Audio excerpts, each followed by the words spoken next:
Yo, what's going on guys? Arekkz here, welcome back to another Monster Hunter World video. In today's video, I want to take a moment to talk about some of the footage that came out of Paris Games Week, more specifically this footage from a live stream where they showed us the new map, the Rotten Vale, that was revealed in the Paris Games Week trailer. This is the 4th map now to add to the total list.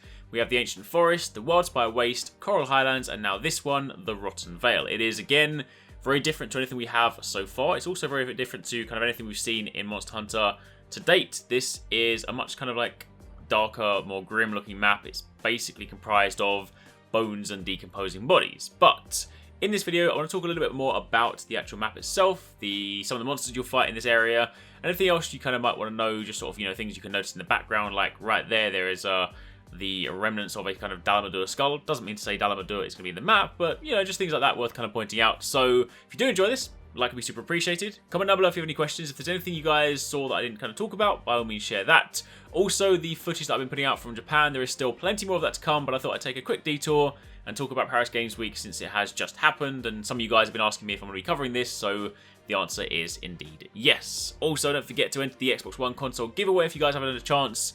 I'm giving that away, and there's another week to enter, so the link for that is in the description box down below. But let's talk about the map. So first thing, high level, Rotten Vale. It is a deadly valley basically filled with, as I mentioned, corpses, bones. So it is quite a sort of grim looking area. It does kind of remind me of that area in Monster Hunter Cross or Generations, the bone graveyard where you fight Nakarkos, but of course this is on a much grander scale. In fact, some of the corpses you actually find around the area can be carved.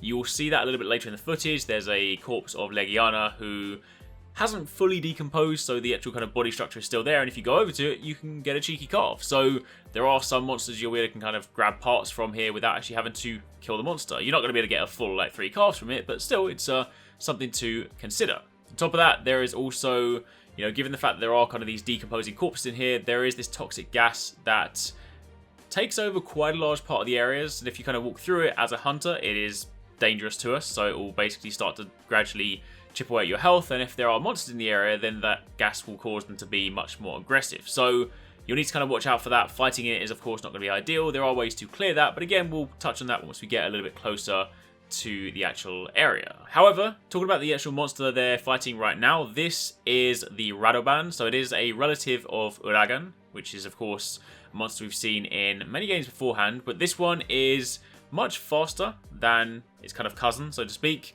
and it has a body that's covered in tar, and it then rolls around in the ground, and because of course we are in effectively a bone graveyard, then it collects those bones on its body, and that effectively forms its armor. So when you're fighting it, you will then gradually break those bones off, and it will then, reaccumulate them every time it runs away, but that's basically how you're going to be fighting it. You're going to be sort of, chipping away, breaking off some of the bones to create some openings, create some sort of weak spots, and then you can start to dish out the damage. But then, once it does flee the air and starts rolling off again, then it's going to be building that back up. So, that's going to be kind of a constant juggling act, but it is a really cool looking monster, actually. I mean, Uragan is, I'll be honest, it's not a monster that I've necessarily always been a fan of. It's, it's an interesting enough fight, but it's never something that I've particularly, been a huge fan of. But this one, the bony cousin, does look very cool. Of course, very fitting with the actual area itself as well. So definitely interested to see what the armor for this one looks like. For those of you guys that haven't played Monster Hunter before, Uragan armor is typically quite bulky, so I'd imagine kind of a similar sort of thing from this one, but hopefully with the actual sort of bone structure coming through.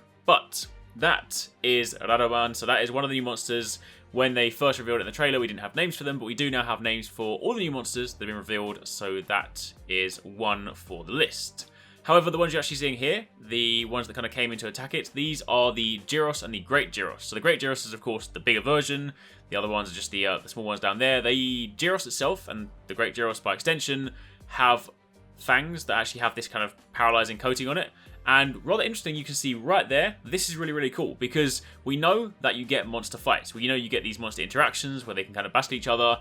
In the past, if ever there were kind of, these fights in previous Monster Hunter games, then anything like poison or paralysis and things like that, they were kind of more just sort of passive effects. But this time around, they can actually take effect on the monsters. So you can see that the Great Gyros used the fangs and it actually paralyzed the Radoban, which is really cool. So the interactions do go kind of that granular, they do go that deep, which is very, very cool to see, because that means if you are in a situation where you can kind of lead them together and get them to fight, then that's just another thing you can take advantage of. You know, not only do you have environmental traps, not only do you have your own traps, not only do you have your own items, but you can also take into account, you know, things that the monsters can do to one another. But Great Gyros, since we were kind of talking about them, that is a Fanged Wyvern.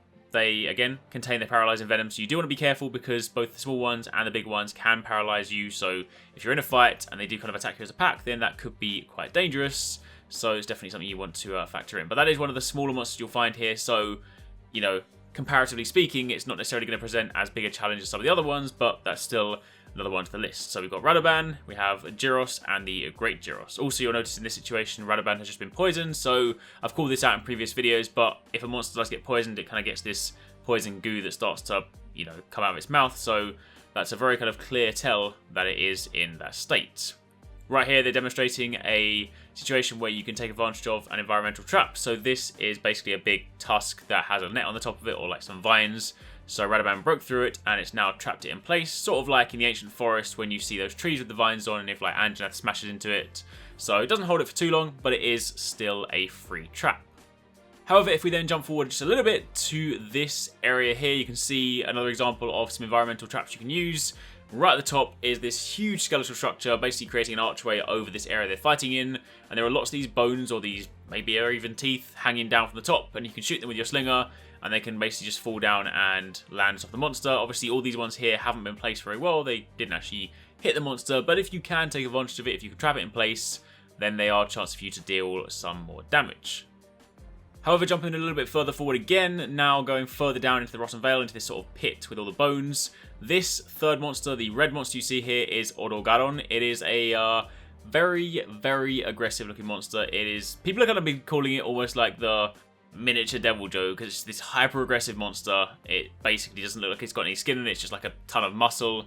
But it is a very powerful monster, and it will fight with basically anything it sees, even if what it fights is much bigger. You can see there that it just kind of, you know, completely wrecked the Radoban, and you have actually seen in some other videos it taking on like Paolumu, it dragging a Legiana through the ground. So this is a very, very scary monster. It's one of those things that I'm looking forward to fighting, and also probably getting scared of fighting at the same time, because I imagine it's probably going to present a pretty beefy challenge. But regardless, it is what they will typically call, or kind of, it's got the nickname as a Cruel Claw Wyvern. As I said, it'll attack kind of anything you see or anything it encounters, and it can also drag enemies and monsters into its lair. So when you do go further around, if you kind of work towards the nest for that monster, that is going to be a chance for you guys to take advantage of some of those free carves if you ever do see it dragging a monster down there. So kind of useful. However, going over to this section here, you can see this is the Legiana I spoke about earlier. You can actually carve that. You can see the carving prompt right there. So, you know, if you do see those, definitely some free carves. But we're also in this area where you can see this toxic smoke. So you can see on the Hunter's health bar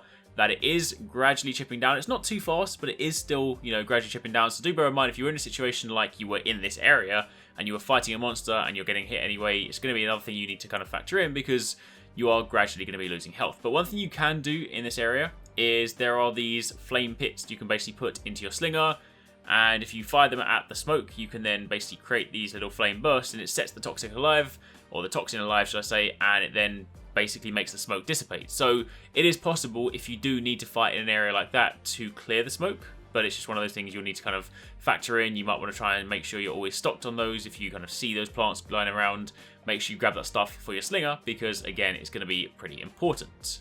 But for the time being, that is pretty much it. Now, as mentioned, the actual gameplay itself went on a little bit longer, so I will link the original video down below if you guys want to see the entire, I think it's about like 18 minutes of gameplay, you know, give or take. It's got like commentary over it and whatnot, so if you want to check that out, you can. It's linked down below.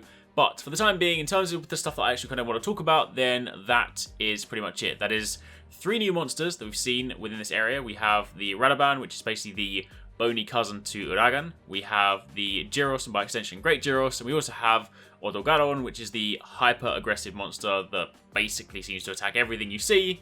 Don't forget, there is of course a 4th monster they teased at the very end of the trailer, but we have absolutely no idea what that is. It was basically just sort of emerging from this pile of bones, but there wasn't really enough to kind of go on to even begin to formulate what it might be. So that is still a mystery. Whether we find that out before launch, whether there's going to be like another trailer to kind of give us something to go on, or whether that's just something we're going to have to wait and see when the game comes out, honestly, we don't know. But for the time being, that is a slightly deeper look at the Rotten Vale, some of the stuff you guys need to know. If you have any questions, again, let me know in the comments down below. If you saw anything that I didn't talk about, comment down below as well. And of course, keep it locked because there is plenty more Monster Hunter World videos coming your way. But until then, thanks so much for watching, take it easy, catch you next time, peace out.